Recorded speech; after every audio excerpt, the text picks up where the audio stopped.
So we have Saber's two nephews, Oris and Massey. In the middle we have Saber's wife, Flora. Beside Flora, we have Saber's son, Farhad. And then at the end, we have Saber's brother, Arif. Well, you're all very welcome. I think there are 3 Indeed. commemorations to read, and perhaps you tell us who we're going to hear from each time, and take your time, as well you know. Thank you. And the reason that the family are sitting in front of here is because Flora has some mobility issues, and the family want to be solidly beside her while these are being read. You're uncharacteristically quiet, Mr. Howell. Am I? Okay. If you'd like to bring that slightly more towards you. I'm going to read commemoration tribute words on behalf of Saber's brother, Arif. Saber was not only my brother, but my best friend, and the only sibling I had here in the United Kingdom. We did everything together when we were kids, and even till he died, we would always make decisions together. Being so close in age meant that as kids we grew up playing, fighting, and arguing. But more importantly, we grew up loving and favoring each other over our other siblings. The bond we had was unbreakable, a bond like no other. We shared our times of trouble, of sickness and hardship, but most importantly, we shared our happiness. Our kids grew up together, and they are like brother and sister, a relationship that we had, and I still am proud of. Losing Saber was like my world came crashing down. I'd faced many blows in life, losing many family members, but this was the worst. The way in which the fire happened, his death, and the sudden severity of it all left me with so many questions and a big void in my life, to which I have still not come to terms with. We spoke many times a week, but on this particular day, of all days, we didn't speak. Not knowing, we didn't know what was going to happen later that night. This was Ramadan, and we had broke our fast as a family, something that Saber had done that night too. We went to bed not knowing what was about to happen. I was oblivious to everything that was going on that night. I switched my phone to airplane mode on the night so that I don't be disturbed. I did that on the same night. It was roughly at 3:15 in the morning when a call came through from my daughter to her mother, in which she told us what was happening. Farhad had called my daughter, Fatina, and was repeatedly saying, "As our flat is on fire and I can't find my dad." He had told her they were out, but Saber was nowhere to be seen. "I can't find my dad." With Farhad struggling to breathe, and us all being so shocked and confused as to what was happening, my son-in-law brought his car around, and we immediately set off from Leeds towards London to try and find my brother. After a drive that seemed never-ending, we arrived in London and went straight to the Chelsea and Westminster Hospital, where Farhad had been admitted. Trying to comfort him and looking at him laid there in the condition he was in, I didn't know how to handle my emotions. What was I to do? Do I stay there with him and comfort him, or do I go and look for Saber, who was still missing? Pretty soon, the search began. Within an hour or so, all family members were surrounding us, and everyone we knew was out searching for Saber. Searching hospitals, the fireside, the community centres, churches, mosques, anywhere, where we might have found him, where he might have been taken to. All in the hope that we would find him, find my brother. Hours went by, days went by. We never lost hope, always hoping and praying he was unconscious in a hospital or somewhere else, anywhere, as long as he was alive. We never lost hope and tried to reassure Farhad at the time. Flora was in a bad way, unconscious and very ill. We had to be there for Farhad at a time when neither his mum nor his dad could be around to help him. I was always by his side all through his hospital stay. I see my brother in Farhad, and this gave me an immense amount of comfort and calm in what was a horrific situation to be in. It was after Farhad was discharged and days went by that the police asked us for DNA from Farhad. This was when the fear kicked in, the uncertainty and the heartbreak that maybe we were not going to see or hear from Saber again. Maybe we had actually lost him. Pretty soon after, our worst fears were confirmed, and my brother was now a victim of the Grenfell fire. My best friend, my brother, my role model. Taken away from me in such a way that has left a great big hole in my heart, a void that can never be filled. I spent the next few weeks in London, staying with Farhad and making the funeral arrangements with him. Now, we are almost at the year anniversary of the fire, and there are still so many unanswered questions. The only thing I know is that my brother was a hero. He gave up his life for his family and for others. He sacrificed himself in that fire in order to put others first.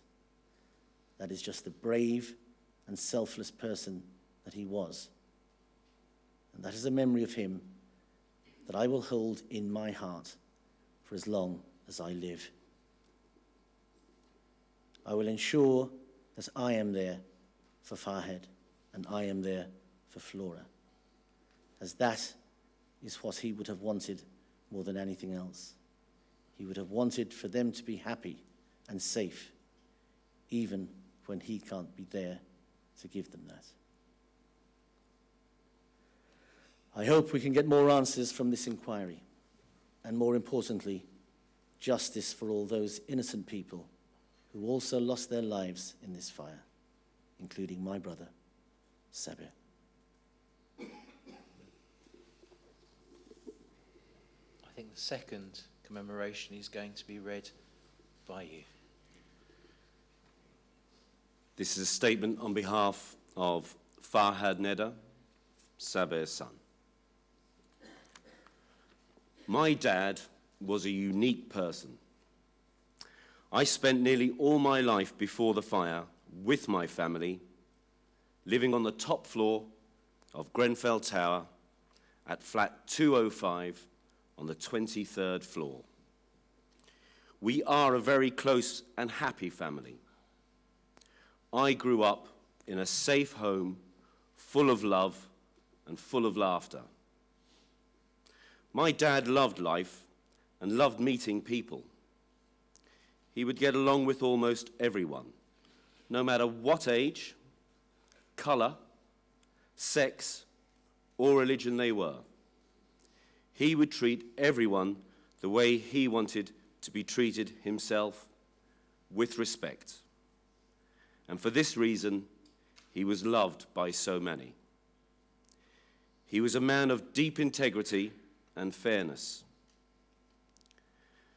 Within the community of Grenfell Tower, my dad was well liked by neighbors and friends in the tower. And in the 18 years that we lived in Grenfell, there was never a bad word said about him. My dad came to the UK in 1998 with my mum and me. I was only about 5 years old, but I can remember from the moment that he set foot in the UK that he found himself a job and worked hard until the day he passed away. He was the sort of person who would never complain about work and would never take a day off for being sick. I always remember him saying to me that the day that he stops working will be the day that he truly is sick. For the last 10 to 15 years of his life, my dad worked as a chauffeur. He would always wake up in the morning, put on a smart suit, and go to work. Dad would dress smartly, even on days that he didn't have a client booking. He loved dressing well, which was evident from his wardrobe, which was mainly filled with suits and large collections of ties in all colors and patterns. With his smart dress code and his unique character, my father built a large customer portfolio for his own chauffeur business, which included many VIPs. In the many years that we lived in Grenfell Tower, we got to know almost all our neighbours. From a young age, I remember my dad being friendly with all our neighbours, and he would say hi to all of them whenever they would pass each other. My dad would always encourage me from a young age to always greet our neighbours, as he believed that this was a way of showing respect to them. It was thanks to this lesson from my dad that I became friends with so many people in the tower. As a teenager, I went to Holland Park Secondary School in West London, and my dad took me to school most days in his car. My dad always encouraged me to do well as well as I could in my studies. He never put any pressure on me, but he always took a kindly interest in all that I was learning. Dad would listen intently when I would explain to him what we were learning in school. He gave me all the support he could to help me make a success of my schooling. He also encouraged me and supported me in interests outside of school. I started to learn the skills of Taekwondo at a young age, and my dad would bring me to my classes and wait for me to finish. He was always watching me as I trained. I became good at the sport, and I started competing in Taekwondo at around the age of 8 at Kensington Leisure Centre. My father encouraged me in the sport and never complained about the long distances he had to drive. He happily took me everywhere as I competed all over Britain. At the age of 15, I made it into the British Taekwondo squad. I was selected to compete in the European Championships in Poland. As always, Dad was by my side. He traveled with me to support me and look after me. We stayed together in the team hotel. Through my father's encouragement, I achieved second dan in Taekwondo, and I have won more than 25 medals in varying colors of bronze, silver, and gold in both national and international competitions. My dad worked hard to support me in this sport to the extent that regardless of working a night shift, he would not hesitate in coming home in the morning after that night shift, picking me up and driving me to competitions dotted all around the country. I know that he was very proud of me and my achievements in Taekwondo. My father and I were a great team together. I felt so close to my dad. He was my best friend and is the man I admire most. On one trip, we went to Sweden, where I was competing in the Viking Cup. And this, too, is a really treasured moment. Together, we visited many countries for the first time, and I felt completely supported and safe with my dad beside me. Unfortunately, all the medals and all the photographs I had taken alongside Dad at these international competitions were lost in the flames of Grenfell. We also travelled as a family on many occasions to Holland and Germany, where my mother and father have brothers and sisters. I met my fiancée in Holland, and 1 month prior to the fire, my parents and I were in Holland preparing for my wedding. I can still hear my dad's advice to me, telling me that I should concentrate on raising the deposit for a house, and that I was not to worry about the cost of the wedding, as he was happy to pay for it all. As a family, we celebrated my engagement to my fiancée in December 2016, and my dad had told me how proud he was of me and my fiancée. It causes us both deep pain to think that my dad will not be there at our wedding. It hurts so much to think that he will not hold his future grandchildren in his arms as he had held and protected me. I graduated from Kingston University with a BSc in engineering in January 2017, and it was so clear from the smile on my father's face that he was very proud of my achievements. He had always emphasized the need for education, and my graduation with a degree in engineering was the icing on the cake. At the graduation ceremony, Dad proceeded to buy all the official photographers' photographs of me, even though I told him that it was unnecessary. He replied by saying, "Nonsense, son, you only graduate once." My dad made sure the photos took pride of place in our home. They were all destroyed in the fire. I was fortunate enough to work alongside my dad in the business which he had set up for high-end chauffeuring. He gave me the flexibility to be able to study and to earn money to support myself. He was always there to take the pressure off me when it all got too much. He would happily take on work that had been allocated to me in order that I could concentrate on my exams, which were happening at that time. Dad always put me first. He never thought of himself before my mum or me. My dad was the sort of person who would help anyone who needed help. He would always put others before himself, no matter who they were. If a person asked my dad for help of any kind, he would sometimes think for days of a way in which he could help that person. My dad was a calm and very kind man. I think if you ask anyone about my dad, you will find no one who will say a bad word about him. I am sure that they would all mention how he was always smiling and that he was always a pleasure to be around. He has left everyone with very happy memories, and Dad will not only be dearly missed by us, his family, but he will also be missed by many other people because he touched their lives and had a positive impact on them. Since my father's death, I have missed him so very much, every day. When I returned to work after the fire, I felt under a lot of pressure. I felt overwhelmed. I felt that I could not support my mum and that I could not deal with all the consequences of the fire. I could not continue to run his business.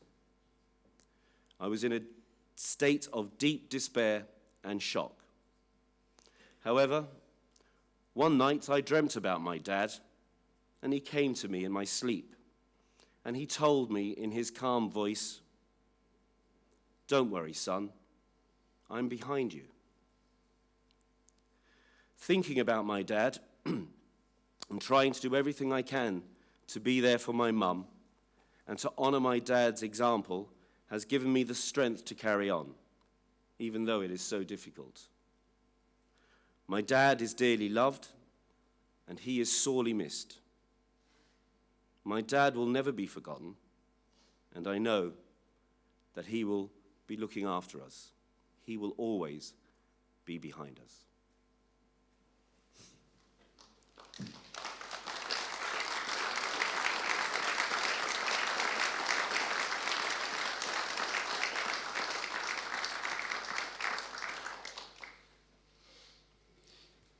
will be followed by the last phone message that Saber left to his brother-in-law.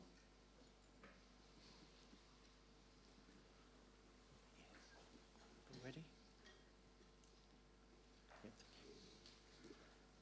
I'm reading the statements on behalf of Flora Neda, Saber's wife, now widow. For almost 20 years, we lived happily together in flat 205 on the 23rd floor, the top floor of Grenfell Tower. We lived there with our son Farhad.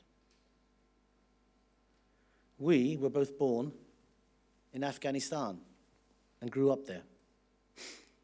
We met in Kabul in 1989. I had finished my university degree and was teaching in a primary school in Kabul.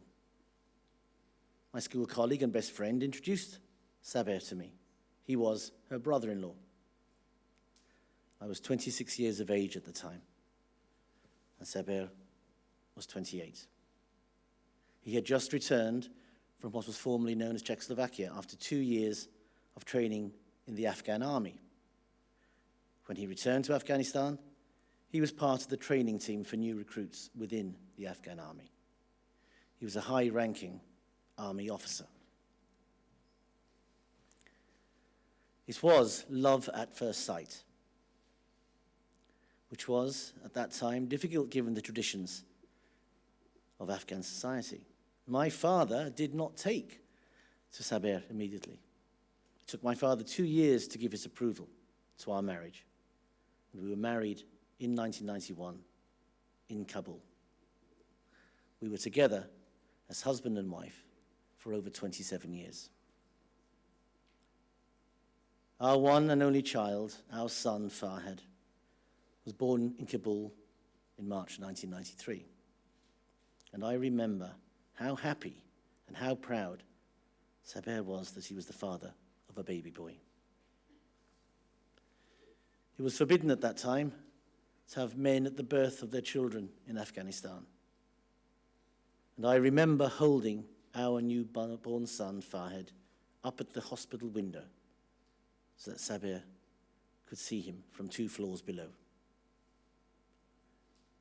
I could see my husband's beaming smile when he saw us. The nurses at the hospital told me how proud he was of the moment. And Saber, being Saber, he had given all the nurses money to celebrate the birth of my son. They were overjoyed. However, Afghanistan was moving into dark times, and we went from the tyranny of the Mujahideen to the oppression of the Taliban. On account of Saber's position within the Afghan army, we were told that he was being targeted and that our lives as a family were in danger. At the same time, the school where I worked was closed down by the Taliban, and they forbade any women from working. It was such an oppressive time and a dangerous time. We therefore had to take the decision to flee from our country, and we sought refuge here in the United Kingdom, as it is a country known around the world for its respect for human rights and for fairness. We arrived in the UK in 1998, and this country gave us protection. We were recognized as a refugee family, and we were very proud to become British citizens 5 years later. The majority of both Saber's and my family had to flee Afghanistan because of the persecution. Our siblings have settled in the United States, in Holland, and in Germany. Given how close Holland and Germany is to here, we spent many happy holidays, and as a family, visiting our loved ones in both of those countries. Saber comes from a big family. He was one of 10 children, and he was very close to his younger brother, Arif, who lives in Leeds, and who, as we have just heard, has been greatly affected by the loss of his beloved brother. Saber always instilled the importance of education in our son Farhad. As he did in all areas of his life, Saber led by example. He immediately started attending English classes on our arrival in the UK and also enrolled in computer classes. He always tried to better himself. My husband was a very hard-working man, and in the early years of being here, he was more than happy to do any work that he could find in order to support me and Farhad. This work included cleaning, delivering pizzas, and driving. He did some minicab driving for an employer and subsequently set up his own chauffeur business. He was extremely proud of his business, and we were proud of him. Saber ran his own chauffeuring business for the last 10 years of his life and was so pleased when our son, Farhad, joined him in the family business. I was really happy seeing my husband and my son going to work together and working alongside each other. Saber was known to all his customers as being an honest and caring man. It was a reflection of his standing that so many of his customers came to his funeral. Saber's funeral was packed. There was literally no standing room available. My son's cousin in Holland had posted a video on the internet almost immediately after the fire, asking if anyone had seen Saber. It was a very difficult time for the family following the fire. I was in a coma and hospitalized. Farhad was also in a coma and being treated in a different hospital. Our wider family members did not know what had happened to Saber. They did not know if he was dead or alive. The cousin received a call from someone in Holland who felt so moved to call him because he had once been driven by my husband from Heathrow Airport to London. And even though he had only been in Saber's company for a short period of time in the car, he had the very clear impression that he was a good and kindly person and wanted to say that. Saber had that kind of effect on people. He was loved by family, he was loved by his friends, he was loved by his neighbors and customers alike. He was a much loved and very popular man. We were delighted when we were offered a flat at Grenfell Tower back in 1999, and we were both very proud of our home. My husband and I decorated our flat regularly, and we had very many happy times in there together. We were a close community at Grenfell Tower, and our door was always open to our neighbours. Sadly, we have lost many friends and neighbours in the fire, including 2 young girls on our floor who would regularly come into our flat to see us. They always came in to look at the tropical fish tank which we had in our flat. Looking back over the most recent times in Saber's life, I would say that the 2 proudest moments were first being at the engagement party of our son Farhad in December 2016. Saber was looking forward to the marriage of our son to his lovely fiancée Nasrin. And of course, he was looking forward to everything that was to lie ahead for our son, and perhaps a future filled with grandchildren in our lives. Second recent moment that had made my husband so proud was being at our son's university graduation in January 2017. Saber was so filled with pride over what Farhad had achieved in his young life. And it is because of the support, love, and fatherly direction which Saber gave to Farhad, that Farhad was able to make and get those achievements.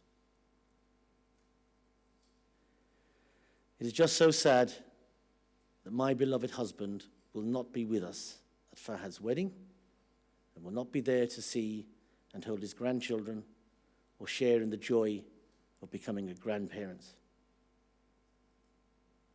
Those hopes and our dreams have been shattered. The chance to enjoy such special moments as a close, loving family have been taken away from Saber, and there is a heavy sense of loss within our hearts, which will never, ever go away. Saber had always been there for all of us. He never complained, and he always did everything with a smile. He was my husband. He was my best friend. I miss him so much. He will always be the love of my life. Thank you.